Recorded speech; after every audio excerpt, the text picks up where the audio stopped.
Gold, trusted gold buyers. మీరు తాకట్టు పెట్టిన బంగారాన్ని విడిపించి ఈ రోజు ఉన్న మార్కెట్ ధరకు కొనబడను. నమస్తే అండి. సాధారణంగా మిడిల్ క్లాస్ ఫ్యామిలీస్ ఉంటాయి, బాగా హై లెవెల్లో ఉండే వాళ్ళు ఉంటారు, అసలు పూటకు కూడా గడవని స్థితిలో ఉంటారు. ఎవరికి చూసుకున్న ఆలోచనలు కోరికలు అన్నీ కూడా ఒకే రకంగా ఉంటాయనే చెప్పాలి. కోరికలకి మన స్థాయి ఇదంతా గుర్తుండదు.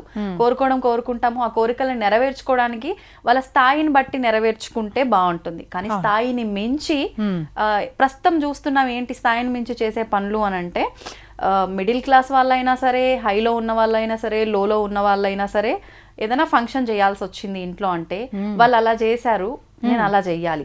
అరే వానికి ఉందిరా బై, తాతలు తండ్రులు సంపాదించి పెట్టింది మస్తుగా ఉంది, వాడు చేసుకుంటాడు.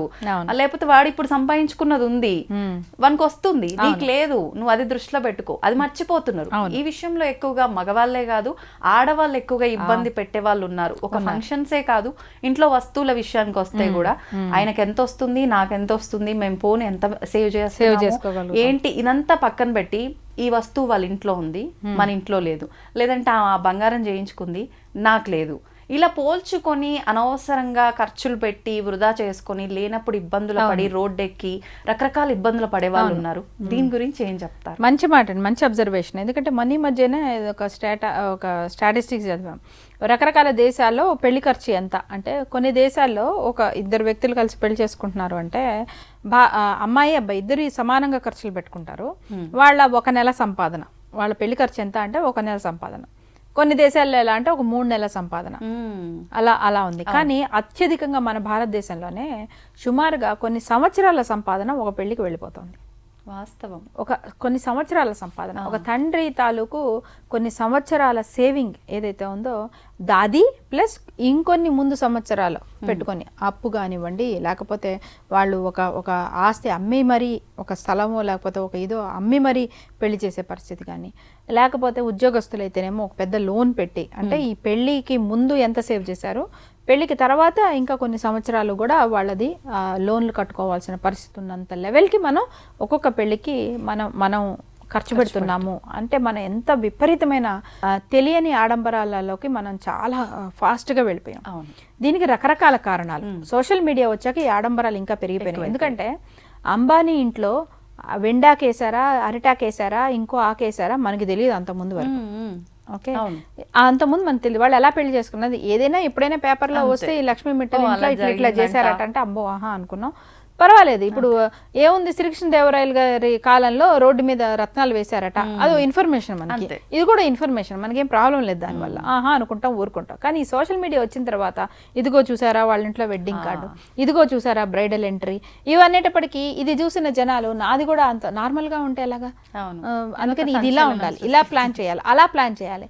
ఇంకా వాళ్ళకి లైఫ్లో జరిగే ఒకే ఈవెంట్ మనం దాన్ని ఎలా చెడగొడతామని పేరెంట్స్ కూడా దానికి అంతా యాడ్ చేసేసుకొని కంప్లీట్గా ఇంత చిన్నగా ప్రశాంతంగా మంత్రాల మధ్యలో, అర్థవంతమైన మంత్రాల మధ్యలో ఒక చక్కటి శాస్త్రపరంగా జరగాల్సినది ఎవరికైనా కానివ్వండి. మన మంత్రాలు అంటున్నాం, వాళ్ళకి ఓస్ ఉంటాయి. మరో మతంలో అయితేనేమో వాళ్ళకు కూడా మంచి మాటే చెప్తారుగా. అంతే, ఏ పెళ్ళైనా ఓ మంచి మాట చెప్పి ఇద్దరు ఎలా బతకాలో చెప్పే పెళ్లి చేస్తారు. అది మతం మారచ్చు, భాష మారచ్చు, వేరే చేయొచ్చు. అవన్నీ పట్టించుకునే పరిస్థితి లేదు మనకి. ఈ తెరసెల్లా మీద ఏ డిజైన్ వస్తుంది, ఇది పట్టుకునే వాళ్ళు ఎవరు, వాళ్ళెవరు, వీళ్ళెవరు, ఈ బ్రైడల్ తో పాటు ఇది బ్రైడల్ దానికి ఫోటోలకి లుక్ ఇస్తున్నారా, ఎంట్రీస్ ఎలా ఉన్నాయి, రిటర్న్ గిఫ్ట్స్ ఎలా ఉన్నాయి అనే ఒక పిచ్చి పరిస్థితికి మనం వెళ్ళిపోయాము. ఇది ఒకళ్ళని చూసి ఒకళ్ళు అందరూ చేస్తున్న తప్పు. అంటే మాస్ హిస్టీరియా లాగా అయిపోయింది మాట. విచిత్రం ఏంటంటే ఇవన్నీ అలవాటు చేసిన సెలబ్రిటీస్ ఇప్పుడు వాళ్ళు మళ్ళీ ట్రెండ్ మార్చేసి వాళ్ళ పెళ్లిని మాత్రం గుట్టుగా 10-15 మందితో ఎక్కడికో వెళ్ళి చేసుకుంటున్నారు. మనం మాత్రం ఇదే మేకల మందులో మనం పరిగెత్తుతాం. మీరు కొన్ని ఈ మధ్య కాలంలో జరిగిన సెలబ్రిటీస్ పెళ్లి చూడండి, వాళ్ళు ప్రశాంతంగా 15-20 మంది వెళ్ళి వాళ్ళు ఎక్కడికో వెళ్ళి చేసేసుకుంటున్నారు. కనీసం కత్రినా కైఫ్ లాంటి వాళ్ళు అయితే వీడియోలు కూడా బయటకి ఇవ్వట్లేదు. మా పెళ్లి మా ఇష్టం, మీకు ఎందుకు అన్నారు. అంతే, కదా. వాళ్ళు ఉన్నారు, వీళ్ళు మాత్రం వీళ్ళందరూ వెనకాల పడి పోతున్నారు. ఇది మనం తెలుసుకొని ఎరుకుతో ఉండి చేయాల్సింది ఏంటంటే, ఎవరో ట్రెండ్ సెట్ చేసిన వాళ్ళు మనందరం ఒప్పుకుంటాంగా, ఎవరో చేసిన ట్రెండ్ మనం ఫాలో అయితే కాదు మనం గొప్ప, మనం ట్రెండ్ సెట్ చేస్తే మనం గొప్ప. వాస్తవం. ఇప్పుడు మొత్తం ఖర్చు పెట్టుకుంటున్నారు ట్రెండ్, మీరు సింపుల్ గా చేసుకుని ట్రెండ్ సెట్ చేయండి మళ్ళీ కావాలంటే. అంతే, ఒకప్పుడు 5 రోజుల పెళ్లిళ్ళు జరిగినట్టు అప్పుడు అందరినీ పిలిచారు, భోజనాలు పెట్టారు, అందరూ గుంపులు గుంపులుగా ఉన్నారు, కానీ ఇంత ఖర్చు ఎక్కడా లేదు. ఇప్పుడు అంత కాలం అప్పుడు అంత చేసినా కూడానండి, క్యాటరర్స్ ఇక్కడో చాట్ కౌంటర్ అక్కడో నూడిల్స్ కౌంటర్ ఏం చేయలేదండి. ఆ అత్తలు, ఈ మేనత్తలు, ఈ పెద్దమ్మలు వీళ్ళు వచ్చేసి 20 రోజుల ముందు నుంచి వాళ్ళు అన్ని కార్యక్రమాలు చేసుకుని చేశారు కాబట్టి వాళ్ళు 5 రోజులు చేసినా 15 రోజులు చేసినా వాళ్ళకి చెల్లింది. అవును. ఇప్పుడు మన ఇంట్లో ఎవరు వచ్చి మనకి ఇంకో పూట చేసేగలిగే పరిస్థితి ఏ ఇళ్లలోనూ లేదు, ఏ చుట్టాలని రమ్మనే పరిస్థితి మనకి లేదు, వచ్చినా చేసే ఓపికలు ఎవరికి లేవు. సో వచ్చారా, చేశారా, పెట్టారా, భోజనం పెట్టారా, గిఫ్ట్ తీసుకున్నారా, ఫోటో ఇచ్చారా, పంపించారా అన్నంత వరకే ఉన్నారు ఎవరైనా సరే. సో ఇది ఇంత ప్రశాంతంగా టకటక వీలైనంత తక్కువలో జరగగలిగితే ఏంటంటే ఆడంబరాలకు పోకుండా ఆ పెట్టే ఖర్చు ఏదైతే ఉంటుందో ముందు ఆ కపుల్ బాగుపడటానికి ఉపయోగపడుతుంది. ఒకటి, ఈ పెళ్లి చేసుకుని వెళ్ళిపోతుంది ఈ అమ్మాయి వెళ్ళిపోతుంది, కానీ ఆ తండ్రి మీద ఎంత భారం పడుతుంది. ఎందుకంటే ఒకప్పటిలో అమ్మాయి పుట్టేస్తే పెళ్లి చేసేయటమే అనే పరిస్థితి లేదు, వాళ్ళకు కూడా సమానంగా చదివిస్తున్నారు. అబ్బాయి అయితే ఎంత చదివిస్తున్నారు, అమ్మాయి కూడా అంతే చదివిస్తున్నారు. ఆల్రెడీ కట్నాలు ఇవ్వాల్సి వస్తుంది కదా, అది ఇంకా విచిత్రం. ఏంటంటే చదువులు చెప్పినప్పుడు అంతే ఫీజులు అంతే ఖర్చు అవుతున్నాయి, మళ్ళీ కట్నం ట్రెండ్ పోవడంలా అది పైకి ఎవరు మాట్లాడట్లేదు, మా అబ్బాయికి దానికి డబల్ రావాలి, వచ్చే పిల్ల తీసుకొని రావాలి అంతే. కట్నాలు ఇవ్వడం మారడం అనే ట్రెండ్ మాత్రం మళ్ళీ దానికి మనం ఆపడం లేదు. చదువులు చెప్పిస్తున్నాము, కట్నాలు ఇప్పిస్తున్నాం అంటే చదువు చెప్పించేది అనట్లేదు. నేను అనేది ఏంటంటే మైండ్ సెట్ మనం మార్చుకొని అర్థం చేసుకోగలగాలి. అమ్మాయిలు కూడా చదువుకొని చేసుకుంటున్నప్పుడు అమ్మాయి అబ్బాయి కొంతమంది అలా చేసుకుంటున్నారండి చక్కగా. అసలు ప్లాస్టిక్ అనేది వాడము, మొత్తం బయోడిగ్రేడబుల్ చేసుకొని ముందు నుంచి కూర్చున్న ప్లానింగ్, నా ఎంట్రీ ఎలా నీ ఎంట్రీ ఎలా కాదు ప్లానింగ్. భోజనాల దగ్గర ప్లాస్టిక్ లేకుండా ఎలా చేద్దాము, ఇన్విటేషన్స్ దగ్గర ప్లాస్టిక్ లేకుండా ఎలా చేద్దాం, అలా ప్లాన్ చేసుకున్న వాళ్ళు లేరా? వాళ్ళు కదా మహానుభావులు, వాళ్ళు కదా గొప్ప వాళ్ళు. మినిమలిస్టిక్ వెడ్డింగ్ చేసుకుని మా మొత్తం పెళ్లికి ఇంతే ఖర్చు అయింది అని అంటే అసలు వాళ్ళు కదా, వాళ్ళ గురించి కదా పేపర్ లో వస్తుంది.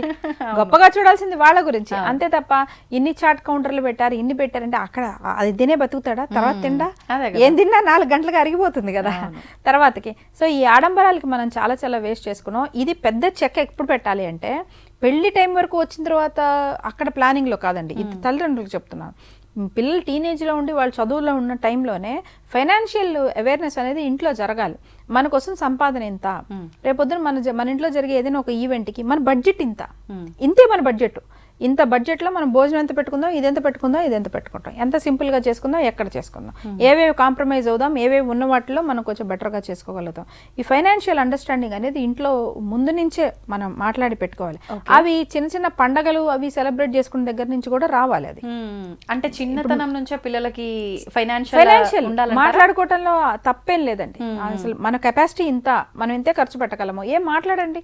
రేపొద్దున వాళ్ళు సంపాదించుకొని అంతగా 2 వాళ్ళు ఖర్చు పెట్టుకోగలరు, వాళ్ళు కూడా గర్వంగా ఫీల్ అవుతారు. పాప మా నాన్న ఇంతలో చేయగలిగినా, నేను సంపాదించుకున్నా, నేను ఇంతవరకు చేయగలుగుతున్నా, అది కదా వాళ్ళ కిక్. వాళ్ళకు కూడా కిక్ వస్తుంది. ఇప్పుడు నేను చెమటలో పడుకున్నాను అనుకోండి, నేను సంపాదించుకొని ఏసీ పెట్టుకుంటే నాకు ఒక కిక్ వస్తుంది. అందుకని నాకే అన్ని పెట్టేసి తర్వాత నాకు కిక్ ఎక్కడి నుంచి వస్తుంది? అందుకే వీళ్ళు ఏసీలో పెరిగేసి తర్వాత వెళ్ళి డాబాల మీద పడుకుంటున్నారు, రిసార్ట్లు అన్ని బుక్ చేసుకొని వెళ్ళి ఆడికి వెళ్ళి డాబా మీద పడుకుని మన జనరేషన్ రివర్స్, డాబాల మీద పడుకున్న తర్వాత ఏసీలోకి వచ్చారు, వీళ్ళు ఏసీలో నుంచి మళ్ళీ డాబాల్లోకి వెళ్తున్నారు. సో నేను అనేది ఏంటంటే ఫైనాన్షియల్ గా మన కెపాసిటీ ఇది, మన బడ్జెట్ ఇంత, మనం ఇంత అని మాట్లాడుకొని చేసుకోగలిగితే ఈ పెద్ద పెద్ద ఈవెంట్స్కి మనం ఎంత పెట్టగలుగుతామో ఎంత పెట్టలేము అనేది ముందే మాట్లాడుకొని అవతల అమ్మాయి వాళ్ళైనా సరే అబ్బాయి వాళ్ళైనా సరే వాళ్ళు కూడా అలాంటి ఒక అవగాహనతో రాగలిగితే మాత్రం మనం యాక్చువల్గా యూజ్లెస్ అమౌంట్, చాలా సంపద వేస్ట్ అయిపోతుంది. అంటే కొంతమంది అనొచ్చు దీనివల్ల ఇదేంటి పువ్వుల వాళ్ళకి సంపాదన కదా, వాళ్ళకి సంపాదన కదా, ఇప్పుడు నాకు క్యాన్సర్ వస్తే డాక్టర్కి సంపాదన, అలా నేను క్యాన్సర్ తెచ్చుకుంటానే ఏంటి? కాదు కదా. ఇప్పుడు నాకు ఏదైనా రోగం వస్తే డాక్టర్ సంపాదన బాగుంటుంది కదా నేను తెచ్చుకుంటానా? నాకు కాలు ఇరిగితే ఆర్థోపెడిక్స్ సంపాదన కదా కాలు ఇరగొట్టుకుంటానా ఏంటి? దేనికి సంపాదన? అది ఎంతవరకు అవసరం, ఎంతవరకు అవసరం లేదు. ఒక బ్రైడల్ ఒక ఏదో సవరం పెట్టి ఒకటి చేసినందుకు 10,000 ఏంటి, ఓ చీర మార్చినందుకు 500 ఏంటి అని అర్థం ఉందా? మనం కూడా లక్షలు బంగారం పోగు, మళ్ళీ దాని వెండి మీద ఏవో పోగు. వేసి అసలు ఇది పెద్ద, నాకైతే ఒక్కొక్క ట్రైనింగ్ ప్రోగ్రామ్ పెట్టి మీరు చీరలు ఇంతకంటే ఎక్కువ కొనొద్దని దానికోసం ఒక ట్రైనింగ్ ప్రోగ్రామ్ పెడదాం అనిపిస్తుంటుంది చాలా సార్లు. ఇక్కడ అంత సంపాదన వృధా అయిపోతుంది. లేదు ఒకప్పటి వాళ్ళగా బంగారం వెండి తీగలతో నేనేంటి మీరు పోయినా కూడా మీ తర్వాత వాళ్ళు ఆ వెండి బంగారం వాడుకుంటారు. అది కాదు కదా మనం చేసేది. మనం పెట్టేదంతా dead investment, useless money and useless investment. కేవలం ఇంత ఉండాలి కదా అని ఒక పిచ్చి ఎవరో సెట్ చేసిన ట్రెండ్లో ఈ పిచ్చి పొగల మధ్యలో పిచ్చి డ్యాన్సుల మధ్యలో నుంచి వెళ్ళిపోయి అసలు ఆ బ్రాహ్మణ్ని ఎవరు పట్టించుకోరు.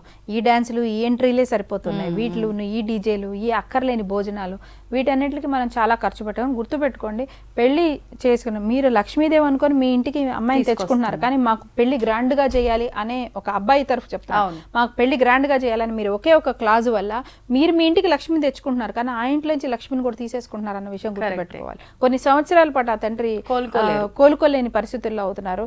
వాళ్ళేమి చిన్న వయసులో ఏముండరు, ఇంకో 5 ఏళ్లకో 10 ఏళ్లకో వాళ్ళకి ఆరోగ్య సమస్యలు వస్తే కూడా వాళ్ళు మళ్ళీ అది సెట్ చేసుకోవడానికి వాళ్ళకి డబ్బులు లేని పరిస్థితుల్లో అత్తవారింట్లో మళ్ళీ తెలియకుండా మేనేజ్ చేసుకోలేక కూడా లోపల పెట్టుకుని ఉక్కిరి బిక్కిరి అయ్యే వాళ్ళు కూడా చాలా మంది ఓ సంవత్సరం 2 సంవత్సరాలకి మళ్ళీ అమ్మాయి డెలివరీకి వస్తుందండి, మళ్ళీ ఖర్చేనా? అవును, మళ్ళీ ఖర్చు ఉంటుందా? అదే 2 అమ్మాయిలు 3 అమ్మాయిలు ఉన్న వాళ్ళ పరిస్థితి అయితే ఏంటి చెప్పండి. ఇంకా ఒక పెళ్ళి దాన్ని ఖర్చు చేసుకునే లోపల మళ్ళీ ఇంకొకళ్ళు డెలివరీ, ఇదయ్యే లోపల ఎప్పుడు అసలు వాళ్ళకి ఆర్థికంగా కోలుకోవాలంటే అసలు ఎప్పటికి కోలుకుంటారు?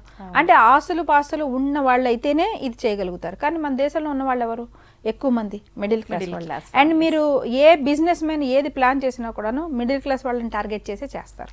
హై ప్రీమియం వాళ్ళు ఎంత పెట్టగలుగుతారో వాళ్ళకన్నీ ఎక్స్క్లూజివ్ వేరే ఉంటాయి. పెట్టలేని వాడు ఎలాగో పెట్టలేడు అని అనుకుంటారు. మన దేశంలో ఏ బిజినెస్ ప్లాన్ చేసినా కూడా మిడిల్ క్లాస్ వాళ్ళని అట్రాక్ట్ చేసి వాళ్ళ నుంచే బిజినెస్ తెచ్చుకోగలుగుతారు, ఎందుకంటే ఎక్కువ శాతం వాళ్ళే కాబట్టి మిడిల్ క్లాస్ వాళ్ళే నిలబడి ఆలోచించుకోగలగాలి. వాళ్ళ బిజినెస్ ప్లాన్స్కి వీళ్ళ బిజినెస్ ప్లాన్కి నేను ఒక పిచ్చి బకరా కస్టమర్ని అవుతున్నానా, లేకపోతే నా ఫైనాన్షియల్ మేనేజ్మెంట్కి నేను నిలబడగలిగి నా జీవితాన్ని నేను లీడ్ తీసుకోగలుగుతున్నాను అనేది ప్రతి మిడిల్ క్లాస్ అమ్మాయి అయినా అబ్బాయి అయినా కూతురు అయినా సరే కోడలు అవుతున్న వాళ్ళైనా కొడుకైనా సరే అల్లుడు పొజిషన్లో ఉన్న వాళ్ళైనా సరే ఖచ్చితంగా నిలబడి ఆలోచించగలిగితేనే మనం ఆ మిడిల్ క్లాస్లో నుంచి మనం ఒక 5-10 ఏళ్లలో అప్పర్ మిడిల్ క్లాస్ స్థాయికి మన కుటుంబం వెళ్ళగలుగుతుంది. అంతే, లేకపోతే ఈ ఫోటోలు ఇవే మిగిలిపోతాయి. మనం మాత్రం ఫైనాన్షియల్ గా అలాంటి ఇబ్బందికరమైన పరిస్థితుల్లో ఉండే ఒక ప్రాబ్లం వస్తుంది అన్న విషయం మనం అందరం గమనించాలి. కరెక్ట్ అండి మీరు చెప్పింది. నిజంగా మన వాళ్ళంతా ఇప్పుడు ఇది విన్న తర్వాత ఇవన్నీ వాస్తవమే, మనం మాట్లాడుకున్నాయి అన్ని కూడా 100% వాస్తవము. కాకపోతే ఎప్పుడైనా మంచి చేదంటారు కదా, మనం మాట్లాడగానే ఇప్పుడు వెంటనే వినగానే మీకేందమ్మా మీరు బాగానే చెప్తారని చెప్పి కోపం వస్తుంది జనరల్ గా. కానీ ఆ కోపాన్ని కాస్త పక్కన పెట్టి తీరిగ్గా ఆలోచిస్తే గనక ఇది వాస్తవం కదా అనే ఆలోచన ప్రతి ఒక్కరిలో మొదలవుతుంది. నలుగురు ఏమనుకుంటారు, 10 మంది ఏమనుకుంటారు అని అనుకుంటారండి. కానీ అవును నేను ఇలా అనుకుంటున్నాను, అనవసరమైన ఖర్చులు నేను పెట్టదలుచుకోలేదు, ఇంతే ఉంది, ఇదే ఉంటే నేను చక్కగా అమ్మాయి చదువుకో అబ్బాయి చదువుకో వాడుకుంటాను అని ఆ మాట అంటే కాదని వాళ్ళు ఎవరుంటారు, చుట్టాలు ఉంటారు, కాదని నోట్లో అనుకున్నారు, మనకేంటి? అంతే కదా, చాలా విషయాలు మనం కొత్త విషయం వచ్చే వరకు దీని గురించి మాట్లాడతారు అంతే. అది ఒక 2-3 రోజులు అంతే. అంతకంటే మనం పట్టించుకోవడం మానేస్తే మనం సేఫ్ అవుతుంది. ఏమో ఆ ఇంట్లో అసలు ఇలాంటి ఒక మినిమలిస్టిక్ థింగ్ కి వాళ్ళే ట్రెండ్ సెటర్ అయ్యి 2-3 ఏళ్ళ తర్వాత అసలు ఆ పిచ్చి గోల్లో నుంచి చక్కగా మళ్ళీ పద్ధతిగా చేసేవాళ్ళు వీళ్ళే మొదలు పెట్టారు. వీళ్ళని చూసి అందరూ మళ్ళీ వెనక్కి వచ్చారని మీరే మీ ఫ్యామిలీలో ట్రెండ్ సెటర్ అవుతారేమో తెలియదు కదా. సో యూ ఆల్వేస్ మీరేం చేయదలుచుకున్నారు, మీ క్లారిటీ మీకు ఉంటే మాత్రం ఆ నలుగురు ఏమంటారు 10 మంది అంటే వాళ్ళు మీరు ఏం చేసినా వాళ్ళు అంటారు. మీరు 10 కౌంటర్లు పెట్టినా 11వ కౌంటర్లో ఇంకోటి లేదనే అని అంటారు వాళ్ళు. అంతే తప్ప జనాల కోసం ఆలోచించుకుంటూ పోతే మాత్రం వాళ్ళ కోసం కాదు కదా పెళ్లి చేసుకుంటుంది, అమ్మాయి అబ్బాయి కోసం చేసుకుంటున్నప్పుడు ఈ కళ్ళెం మంచితిలో ఉండాలి అంతే. ఒక మాటలో సూపర్ అండి, థ్యాంక్ యూ వెరీ మచ్. నమస్తే.